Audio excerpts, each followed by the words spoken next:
Hi guys, how you doing? My name is Crystal. Welcome to my YouTube channel. And I did say that I was going to read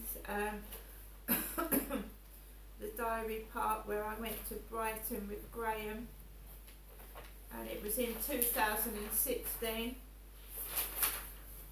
2015 was a year that I'd rather forget. That's where I sustained a head injury. That's where I've got neurological damage to my face in 2015. So I really I can't find a diary with 2015 in it.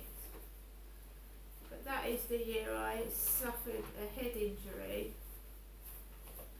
I was actually going to therapy in 2015 with Natasha Toms, and you know Toms is slang for prostitutes, so a Tom is a prostitute. Her name was Natasha Toms, and Toms is slang for prostitutes. A Tom. So this has been going on. It was after I met this guy that was introduced to me at Lansdowne Court. He was introduced to me, and he had long sideburns, and he looks like a midget Elvis Presley. This guy I went out on and off with for 4 years.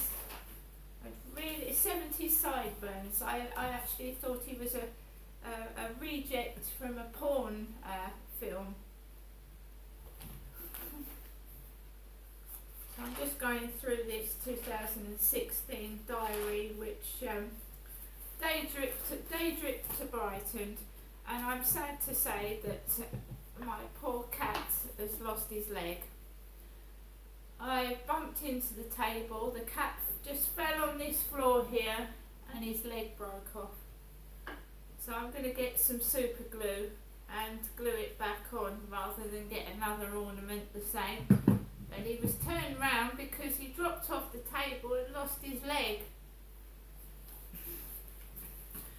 So the day trip to Brighton with Graham was on the 6th of July 2016, the day after my sister Amanda's birthday. Had she been alive. Well, I got up not feeling in the best of health, put classic FM on the radio, had cornflakes and hot milk for breakfast, and prepared to go to Brighton. Blue handbag, no photos please, black t-shirt, black PVC leggings, and light blue ladies sandals. Graham texted me and he drove into the flats car park, and we're talking about Lansdowne Court now. I went out into the car park, got into Graham's silver car, and noticed that he had had a haircut and he smelt of really strong detergent. Lenore, terrible. He smelt overpowering. Nice smell, but it was like he'd dropped a whole bottle on his shirt. Graham drives steadily, telling me all about the motorways, the scenery, and I see some cows grazing in a field. My back starts to ache after an hour, and so does my bum, and Graham doesn't stop the car for a rest. As we enter Brighton and Hove, I notice the word Preston everywhere. My mum's neighbour was called Julie Preston, so the word Preston is everywhere. Apparently she was Dad's bit on the side, wink wink. Graham drives into a car park and we are on level 2. We both get out of the car and walk to the seafront. We go onto the beach, which is full of pebbles, and I dip my feet in the sea. It's fairly busy, not too bad. As we take a walk to get a coffee, I hear loud laughter and a distant smell of the weed and the ganja. No wonder everybody's laughing. They're all stoned. Even the old grannies, they're all stoned. We stop at the beach beach cafe and wait about 10 minutes before we are noticed. I get a double ice cream and have a cup of tea. Graham just has tea. A group of adults with learning disabilities arrive with their carers. One of them looks like my son, and one has a slush puppy and fiddles with the signs. After this we have a walkabout and I get 5 postcards for £1. I love Brighton. There's a nudist beach in Brighton. Graham suggested lunch, maybe an Italian restaurant. I found a lovely French one and we sat down at a table for 2. La Petite Maison, table number 53. We both had 2 large glasses of white wine, 2-course meal. Graham had pâté maison, the house pâté. I had soup au pesto. I had traditional fish and chips, and Graham had poulet grill. I had mango and passion fruit cheesecake. Graham had 2 scoops of strawberry ice cream, delicious and very tasty. A woman sang jazz there and came over to our table, very pretty blonde lady, and held out a cap to put money in it. Graham said he didn't have change. We must have sat in the burning hot sun for hours. I looked like a burnt lobster. I had a Stella Artois as well because I was thirsty and they didn't have any soft drinks. The jazz lady returned and Graham left me at the table to go to the cash point to get £10 for her CD he wanted to purchase. For a minute I thought that he was going to bugger off and leave me with the bill. I've seen that happen to so many people in funny films and sitcoms.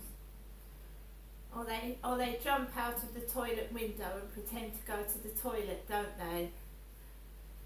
I then needed the loo and was told it was up 2 flights of stairs, so out of breath and struggled up to the loo. There was a can of air freshener in there and a red candle, and I left them where they were. Returned to my table, ate my dessert, lovely, but it had hard nuts in it. And I'd had a lot of dentistry done lately.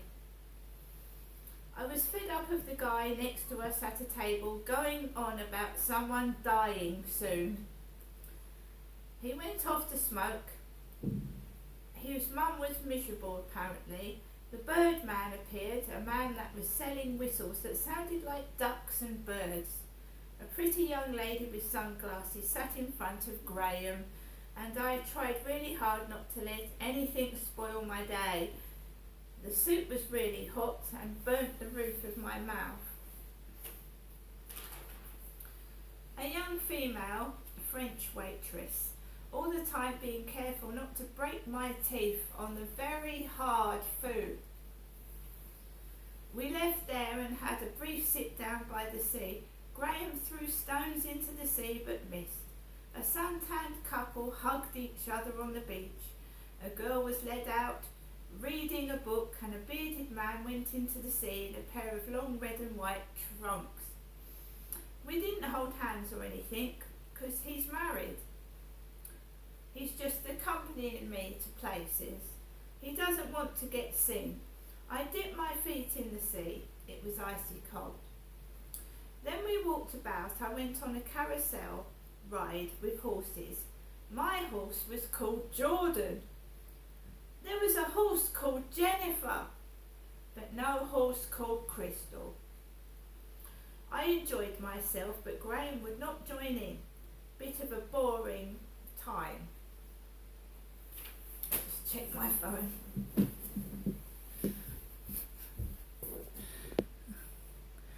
No, my phone's still going, it's okay. Sometimes my phone cuts off when I'm talking and I get a sore throat for no reason. We looked in a gift shop called the Brighton Beach Store. Graham bought me a grey I Love Brighton t-shirt, which I've done videos in, seashells and a pink Brighton lighter. One shop was selling lighters with twat on them, T-W-A-T, so I had loads of twats staring at me. Lol. We went into a small pub where a long-haired man served me a cappuccino and Graham a lemonade. Graham left me briefly to go to the loo, and two ugly men wandered in. I went and had a look at the penny museum arcade machines they had in the annex room. The old Pelham puppets and fortune teller. I didn't play on any of them. Graham and I sat outside and talked a lot. Couples were now on the carousel ride where I had just been, laughing and taking pictures of each other, where Graham had just stood and held my handbag. It would have been nice had I had a loving partner, but it was not to be. A big fat woman with a huge bottom with sunglasses waited for a partner near us. Laughter rang out, making me feel unsure of myself again.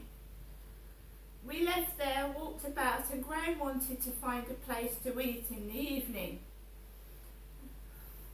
We settled at a French cafe, and I had pâté for starter, a salmon fish cake and chips for main, and chocolate and raspberry ice cream for dessert, a glass of Stella and a coffee. Wow, I felt bloated by now. We were left around 7ish and headed for the car park. Graham had left his phone in the car. It was still in there. He paid the ticket. I think he told me it was £14. Wow! We began the long journey home listening to the jazz CD he bought. Three guys in a purple car hooted at a blonde woman in a very tight red skirt as she crossed the road, and a waft of weed came out of their car windows. We got back to Chatham in the Flats car park at around 8:45 p.m. Graham did not come in, and I pulled a muscle in my stomach. He didn't help or care and drove off to his wife in the Isle of Sheppey. For 5 minutes I had to rest and hold my stomach until the muscle went back in. He hasn't texted, and he and his wife have a holiday in Cornwall next week. So I stayed alone all night. David rang briefly to tell me he was at his girlfriend's and did I need money, and he'd be round at the weekend. Soon afterwards, because when I was with company that had taken my mind off the pain, soon afterwards my pain in my jaw returned and I retired to bed. Ben was playing on the beach. A coloured man called Ben was playing on the beach, and I bought a duck whistle off of the Birdman, a green duck whistle. No, actually, the song Ben was being played on the beach by a coloured female singer, because the Michael Jackson song, Ben. So Ben was playing on the beach when I was with Graham in Brighton. And yes, Ben was the name of my mother's mental health nurse. So we have a horse called Jennifer and someone singing about Ben, and this was happening in 2016 to me. The day afterwards, on the 7th of July, I've put, today I had to drag myself up. I felt like the undead. It took me a couple of hours to get myself together and wake up properly. Splashed my face with cold water, had a coffee and cornflakes. Then I put classic FM on, listened to John Suchet, who played Schubert's Trout Quintet. Lol. And my dad Derek used to call my mum an old trout. The postman came, no post at all, nothing. And this is what it's like when you have a lovely day out and for weeks afterwards there's nothing. So you have a great day out and then it's just flat. And you can get down and depressed. Later on I decided to go out. Gail had gone out in a purple coat and come home in a white taxi. I walked into town and felt shaky and high and a bit wobbly on my feet, and I twisted my foot as I walked into town.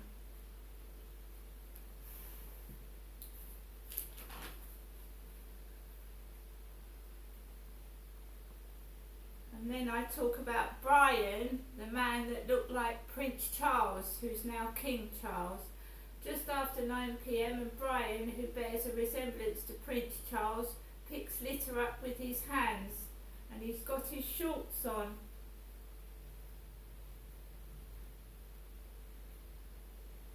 I bought the Daily Express, and Tony Blair was on the front page, and Jim Carrey and his wife that committed suicide, Catriona White. And I went to the seaside with Graham White. So the day after, the day before I'd gone out to Brighton with Graham White, and the day after in the news, Jim Carrey's wife committed suicide, Catriona White.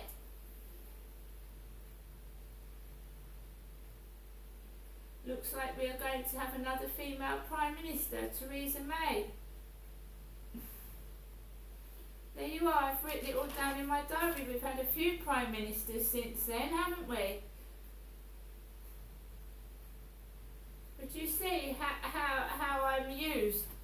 I go out with Graham White, and next thing in the news in America, Jim Carrey's wife, Catriona White commits suicide.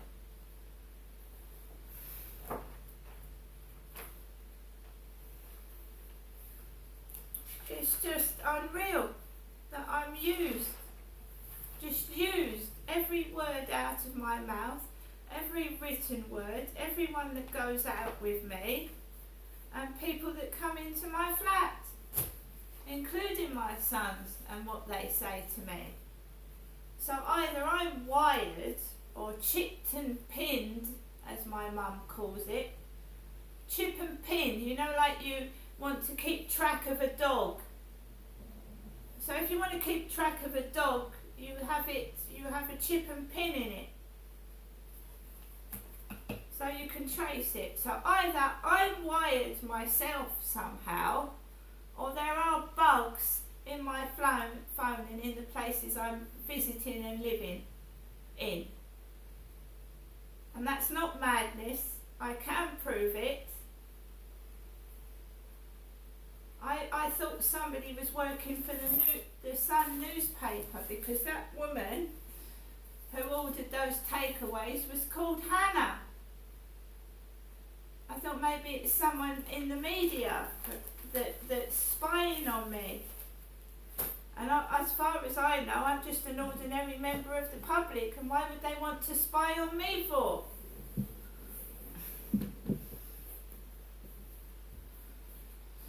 But my mum has often said to me, she's often said to me that people can be chip and pinned, microchipped. And the only operation I've had, because to insert something into somebody's body, that they would have to have an operation, wouldn't they? And the only time I've been into hospital for an operation was at the Gloucestershire Royal Hospital in the 1990s to have 5 of my teeth taken out. So the only place that would make sense would be in my teeth, wouldn't it?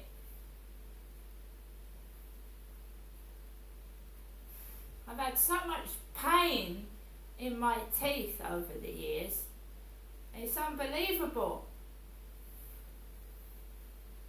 And I'm not being funny and I'm not being mad, but you can get cameras as tiny as the head of a pin. So you can get bugs that tiny. Is it possible that you could put a bug in someone's teeth? Is it? Because can you tell me why my mum repeated everything my dad said to me in a car conversation? She repeated the conversation between me and my dad word for word. And how could could she possibly have known everything I said to my dad in a private conversation? And is that not breaching my human rights to have my conversations listened to? Am I not a full-blooded grown adult at the age of 54? And that makes you wonder, if they're listening to you having sex with somebody, are they listening to it? I mean, that's vulgar and disgusting. It's nothing private. See you later.